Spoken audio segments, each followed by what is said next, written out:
The moving truck is pulling up in just 48 hours. Eleanor is standing in the middle of her home, surrounded by a lifetime of memories, memories that feel impossible to part with. A lifetime of keepsakes, photos, and mementos, all packed into a house she's lived in for over 60 years. Her husband's worn-out armchair, teacups from her wedding, children's artwork from decades ago. Every item feels like it has a piece of her soul tied to it. But with the clock ticking, Eleanor realizes she has only 2 days to sort through everything and decide what stays and what goes. Can she really do it? Can anyone? The weight of her past is overwhelming, and the thought of losing those precious memories feels like an emotional weight she can't bear. But what if there's a way to make it happen without the stress, without the guilt, and in just 48 hours? Stick around because I'm about to share 7 shocking decluttering secrets that can help any senior, just like Eleanor, revamp their home in no time. And you won't want to miss number 5 because it's a game changer for staying emotionally grounded throughout the process. It's easy to feel like your possessions are holding you together, like they define who you are. But when you're facing a deadline and an overwhelming amount of things, that sense of security can quickly turn into stress. You're not just sorting through clutter, you're confronting a lifetime of memories, decisions, and fears. That guilt, that fear of letting go, of losing a piece of your history can make even the simplest task feel impossible. But here's the truth. Thousands of seniors have walked this path and discovered that letting go doesn't mean losing yourself. It can mean finding peace, regaining control, and opening up space for the future. This isn't about cleaning up. This is about a psychological shift that allows you to move forward with clarity and confidence. By the end of this video, you'll have the exact blueprint to declutter, not in months, but in days. And it starts with these 7 shocking secrets. Stick with me, and don't forget to like this video if it resonates with you. Comment below where you're watching from, and hit subscribe so you don't miss out on more senior-focused hacks that can change your life today. Secret Chin 1, the 10-minute blitz. The first secret sounds so simple it's almost insulting, but its power is in its ability to trick your brain out of that frozen, paralyzed state. It's called the 10-minute blitz. When you look at an entire room or a whole house, your brain just shuts down. It's a defense mechanism against the crushing weight of the task ahead. You think, where on earth do I even begin? And the answer your overwhelmed mind gives you is nowhere. Let's go make a cup of tea instead. The 10-minute blitz shatters that paralysis. Here's how it works. You set a timer for just 10 minutes. Not an hour, not 30 minutes. 10. For those 10 minutes you have one job. Work as fast as you can in one tiny specific area, making quick gut-level decisions. You don't think, you don't reminisce, you just act. Maybe you pick a single drawer in the kitchen, one small bookshelf, or just the top of your nightstand. Start the timer and you go. You create 3 bags or boxes: trash, donate, and keep. Everything you touch goes into one of those 3 categories right away. There is no maybe pile. The maybe pile is where decisions go to die. It's just a fancy way to procrastinate. For 10 minutes you are a machine. When the timer dings, you stop. You take the trash bag out immediately.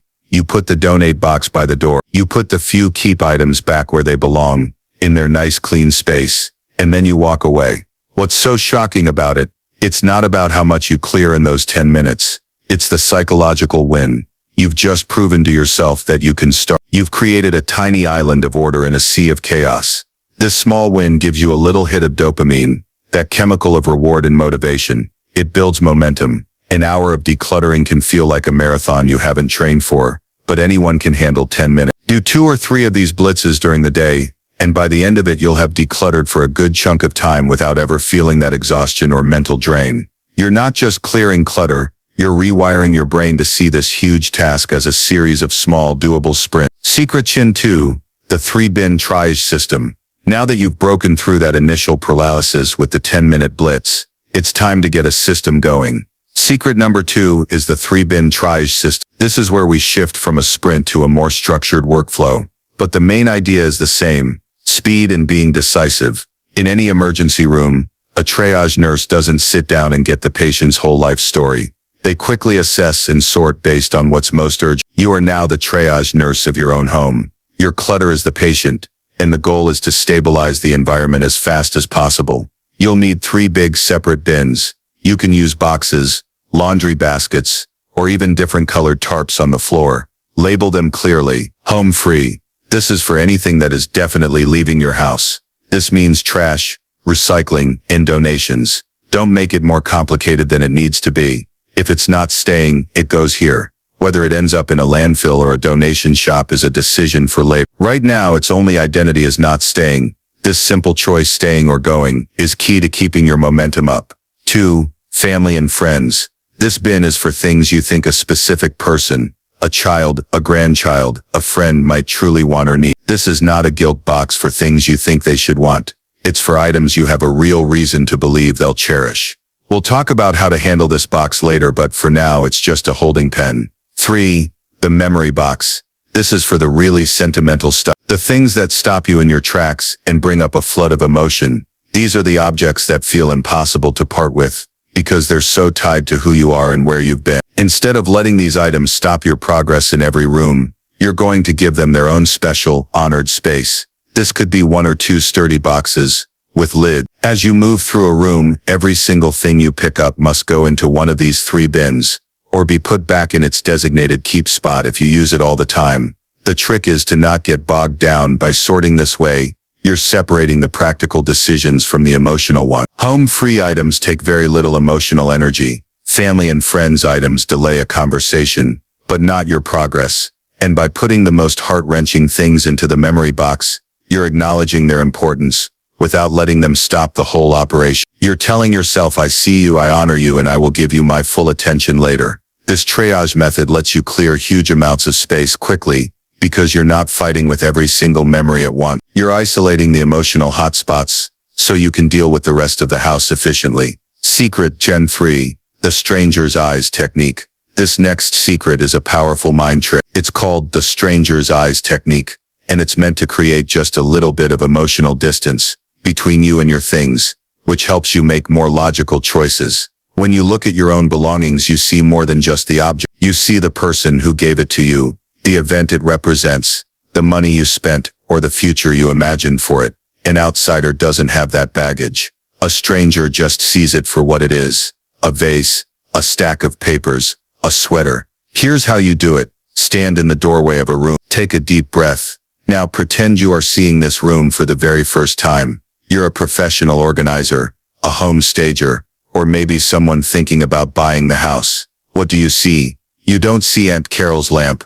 You see a lamp that's a bit outdated and doesn't match the other. You don't see the kids' old board games. You see a stack of dusty boxes taking up valuable shelf space.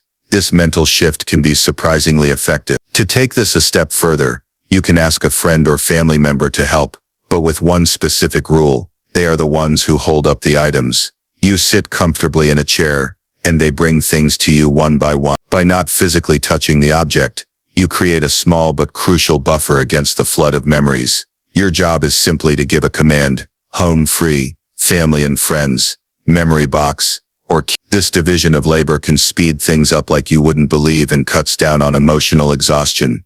Ask yourself the questions a stranger would. Does this item have a practical purpose in the owner's current life? Does it add to a feeling of peace and order, or does it add to the chaos? If this were in a store today, would I buy it for what it is, not for what it represents? This isn't about erasing your history. It's about curating it. It's about figuring out what truly makes your present life better, and what's just tying you to a past that doesn't fit anymore. By looking through a stranger's eyes, you give yourself permission to be objective, and ultimately, to be free. And Secret Gen 4, the memory containment strategy. We've talked about the memory box, that sacred space for your most treasured things. Now we need to talk about how to actually manage it. This is Secret Gen 4, the memory containment strategy. This is probably the most emotionally difficult part of the whole process, but it's also the most freeing. A house full of scattered memories is overwhelming. A single box of carefully chosen, cherished memories is a treasure. The goal here is not to get rid of your memories, but to honor them by giving them a special, contained home. Remember the memory box from our triage system? Once you've gone through the rest of the house, it's time to deal with it. You should have 1 or 2 boxes filled with the items that were just too emotional to handle in the moment. Now you give them your full attention. Set aside a specific time. Sit down with a cup of tea, maybe with a supportive friend or family member. Go through the box, one item at a time. For each object, let yourself feel the memory. Tell the story that goes with it, either to yourself or to the person with you. Honoring the story is a vital part of letting go. Now here's the containment part. You have to stick to a strict limit. Maybe you decide you'll only keep what fits into one beautiful designated keepsake box. This is what's called the container approach. The container itself sets the boundary. This physical limit forces you to make choices. You can't keep everything, so you have to keep the best. You have to ask yourself, of all these precious things, which ones truly represent the most important memories? Which items spark the most joy and the least guilt or sadness? You'll find that some items, after you've told their story, have served their purpose. The memory has been honored, and the physical object isn't as necessary anymore. You might realize you have 10 things that represent the same memory, and you only need to keep the one that means the most. For instance, instead of keeping all 30 of your mother's scarves, you keep the one she wore on your wedding day. This process changes decluttering from an act of loss into an act of curation. You are becoming the curator of your own life story, picking only the most beautiful, meaningful exhibits for your personal museum. The rest can be let go with gratitude, knowing the memory itself is what truly matters, and that lives inside you, not inside the object. Secret Send 5, the digital time capsule. So what about the things that are just too big to keep? Or the hundreds of photos and kids' drawings that can't possibly all fit in the memory box? This brings us to Secret Send 5, the digital time capsule. This is a modern solution that can feel like an absolute miracle for a sentimental heart. It lets you keep the memory without keeping the physical thing that takes up space. For your child's kindergarten art projects, don't just keep them in a dusty pile. Scan them or take clear photos and create a digital album called Sarah's Early Masterpieces. That bulky armchair your father loved. Take a beautiful picture of it in its favorite spot by the window. Maybe even record a voice memo on your phone sharing a story about it. And then let the chair go to a new family that will actually sit in. You can create digital folders for different categories. Family heirlooms, kids' artwork, important papers, sentimental things. These digital files can be easily stored on a computer, a USB drive, or in the cloud, so you can access them anytime you want to take a walk down memory lane. You could even get a digital picture frame that cycles through these images, letting you enjoy the memories every day instead of having them packed away in a box. This technique is so powerful because it gets to the heart of our biggest fear, the fear of forgetting. The object isn't the memory itself, it's a trigger for the memory. By capturing a clear image of it, you're saving the trigger. You'll be shocked at how well this works. When you look at the photo of your grandmother's china, you'll still remember the family dinner. When you see the scan of your son's first letter to you, you'll still feel that rush of love. The beauty of the digital time capsule is that it offers a kind compromise. It says, I don't have to keep this physical thing that is making my life complicated, but I also don't have to lose the memory. It's the perfect solution for things you feel guilty about getting rid of, but that you know logically you can no longer keep. It frees up so much physical space in your home while creating an organized, beautiful, and infinite space for your memories to live on. It's called the Future You Focus. For decades, your possessions have been telling the story of who you were. They are artifacts of your past roles, the young professional, the new parent, the hobbyist, the caregiver. But decluttering isn't just about closing a chapter. It's about intentionally writing the next one. To do that well, you need to stop making decisions for the person you were and start making them for the person you want to become. Take a moment and picture your future self in your new decluttered space. What does that person's life look like? Is it peaceful, simple, full of freedom and ease? Does future you want to spend hours every week dusting a collection of figurines? Or would they rather spend that time reading a book, having coffee with a friend, or trying a new hobby? When you pick up an object, don't ask, did I once love this? Ask, will future you need this? Will this item serve my life in the next chapter? These are the things we keep for a person we meant to be but never quite became. The dusty sewing machine for the quilting hobby you never started. The fancy dinnerware for the big parties you don't host anymore. The dozens of books you always intended to read. Holding on to these things can be a source of quiet, constant guilt. They're reminders of unfinished business. Letting them go is not admitting you failed. It's an act of self-acceptance and freedom. By releasing these items, you're releasing the pressure to be someone you're not. You are making space for the life you actually want to live now. Maybe future you doesn't want to be a quilter. Maybe she wants a clear table to do puzzles on. Maybe future you doesn't need 12 sets of dishes. He just needs 4. And the freedom from worrying about the focusing on your future self turns decluttering from a process of looking back with a sense of loss to one of looking forward with intention and hope. Every item you let go of isn't something you're losing.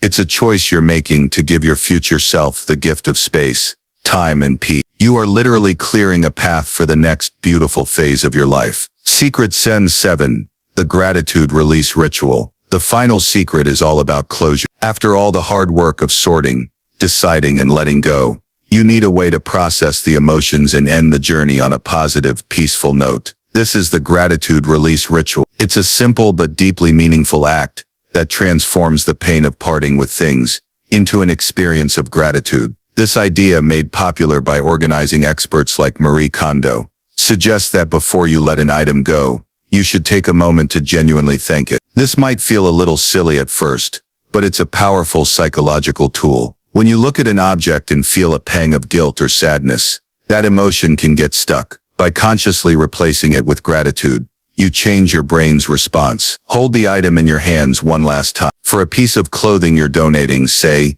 "Thank you for keeping me warm," or "Thank you for making me feel confident at that important event." For a book, "Thank you for the adventure you gave me." For a child's toy, "Thank you for the joy you brought into this house." You are acknowledging the item's role in your life story. You're giving it a respectful farewell, honoring its service, before sending it on its way. This act of gratitude replaces feelings of loss with a sense of peace and completion. For the items going to family, this ritual is especially important. When you give your daughter the set of dishes, don't just hand her a box. Tell her the story. "These were the dishes we used every single holiday. I hope they bring as much joy to your table as they did to ours." This passes on the memory, not just the object. And finally, have a ritual for yourself. Once the donation boxes are gone and the space is clear, don't just move on. Acknowledge what you've accomplished. Light a candle, play your favorite music, sit in your newly spacious room, and just breathe. Feel the lightness. Celebrate the hard work you did, not just in clearing your home, but in clearing your mind and your spirit. This isn't just about cleaning up. It's a rite of passage. You have navigated a lifetime of memories and have come out on the other side, not with less, but with more. More peace, more freedom, and more space for the beautiful life that is still to come. You've just learned 7 powerful secrets that go way beyond just tidying up. You've discovered how to break through paralysis with the 10-minute blitz, create order from chaos with the 3-bin triage, and gain a fresh perspective with the stranger's eyes technique. You now have strategies to honor your memories without being trapped by them, like the memory containment strategy and the digital time capsule. Most importantly, you've learned to focus on the amazing life ahead of you with the future you focus, and how to find peace in letting go with the gratitude release ritual. Decluttering isn't just about clearing out your home. It's a deeply personal act of self-care. It's about consciously choosing to live a life not defined by the weight of the past, but by the freedom and possibility of your future. The 48-hour challenge that once seemed impossible for Eleanor is now totally within your reach. With the right mindset and the right tool, it's not an easy journey, but it's one that will bring immense peace, clarity, and lightness. Now I'd love to hear from you. Take a moment and look around your own space. What's the biggest decluttering challenge you're facing right now? Is it the paperwork, the sentimental items, or maybe the garage? Share it with me in the comments below. Just naming it is the first step toward conquering it. And let me know which of these 7 secrets are you going to try first. I'd love to support you along the way. If this video has inspired you and you're feeling more hopeful and empowered, don't forget to hit subscribe to Evergreen Organize. We're here to walk with you every step of the way, helping you create a more peaceful, organized, and joyful life. Thank you for joining me today. Remember, you're not just clearing clutter, you're making room for you and the amazing life ahead.